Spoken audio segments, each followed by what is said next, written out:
Welcome to the Creative Herd Studios Fun Facts Artist Series.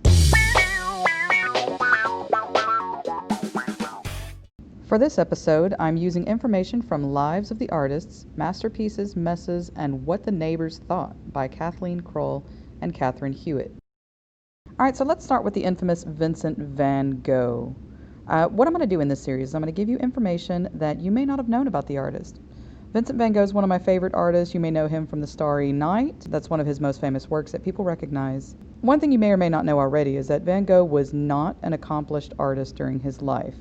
He sold only one painting during his lifetime. It wasn't until after he died that people became just mesmerized by his work and adored it. So what he struggled to sell during his lifetime now goes for millions and millions of dollars.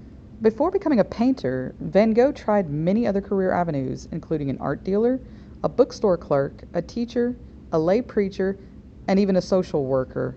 But none of those panned out, and by the time he was 28 years old, he pretty much decided that art was what he wanted to do. Whether he was successful or not, it was his passion, it was his life, it's what he wanted to do.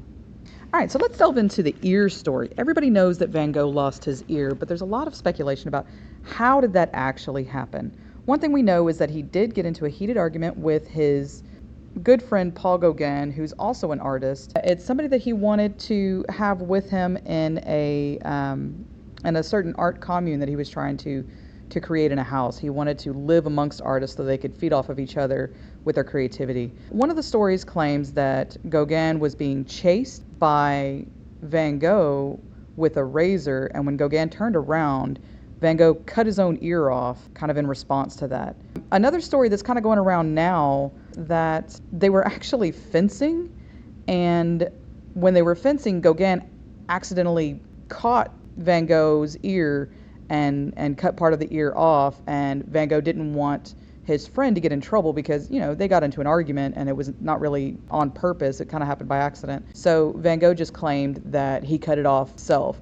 And he dealt with a lot of depression and issues like that. So it was a pretty believable thing that Van Gogh would cut off his own ear.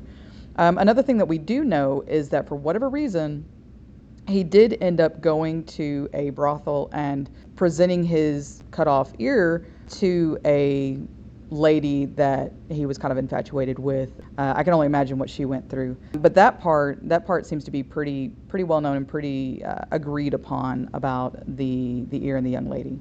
A lot of artists are dealing with a lot of things mentally. So Van Gogh is no exception to that. If anything, he's actually deals with quite a lot. His appearance, he describes himself as a shaggy dog. A lot of the people would have agreed with him in that description. He wore scruffy clothes. He wore his artist smock. He had a furry overcoat. He wore this battered straw hat. You'll see that in some of his portraits. He would wear weird suits that he would make for himself.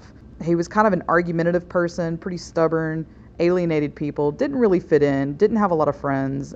Theo, his brother, was pretty much his only friend that he had. So Van Gogh would also kind of oppose a certain condition of himself. He pretty much kept himself in starvation mode, and he would go days without food because it was more important for him to buy art supplies. Imagine that, okay? You're putting yourself in a situation where you are starving for days because you need to create, you need to make art, and it was just more important for him to make art than to feed himself. When Van Gogh cut his ear off, the townspeople were not very happy about that. In fact, when it hit the local newspaper, the neighbors all got together and pretty much organized a petition to have him removed from the town. And so as part of that, he went ahead and admitted himself to an asylum. Some of his best work came from when he was in the asylum. Doctors even now try to speculate what kinds of emotional and mental disorders that Van Gogh went through, and they've come up with a lot of diagnoses, which include things like epilepsy, schizophrenia, manic depressive disorder, syphilis, a chemical imbalance due to the extreme sensitivity to light, and poisoning from occasionally swallowing his own paints. Any of these conditions would be made worse by the fact that he was starving himself, that he was working so hard, and that he enjoyed drinking something which was really popular at the time called absinthe, which is a deadly green drink that was nicknamed the Green Fairy, and these drinks would cause hallucinations. These things were done during this time because you got to think we're back in time. We're in the 1800s right now. We're not in current time. And they're not thinking about what kinds of drinks cause certain kind of health problems with the long run effects of it. So they kind of did things that to us now we're like, oh my God, they did that? And then it was sort of normal. Opiates, things like that. It was just kind of like a normal thing that even doctors would prescribe. So let's talk about his death real quick, and this will be the final thing we talk about with Van Gogh. There's a lot of speculation about that too. One of the stories is that at a certain age, he was 37 when he died. So at 37, he borrowed a revolver, went out into the fields, and ended up shooting himself in the stomach and refused medical attention. And it was a couple of days later that he actually died in, I believe it was a hotel room, with his brother by his side. But there's a lot of speculation there too, because I mean, of all things, if you are gonna commit suicide, a gunshot to the stomach just didn't seem very feasible.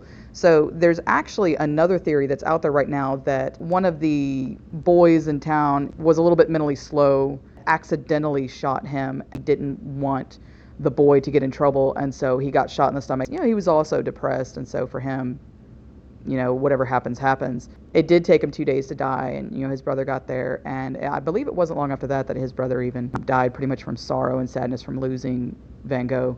There's controversy on that. Did he do it to himself, or was it inflicted on him by accident by somebody else?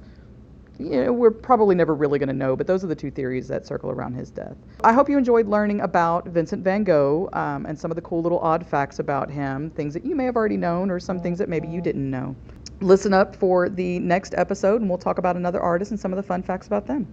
Thank you for listening to our Creative Herd Studios episode.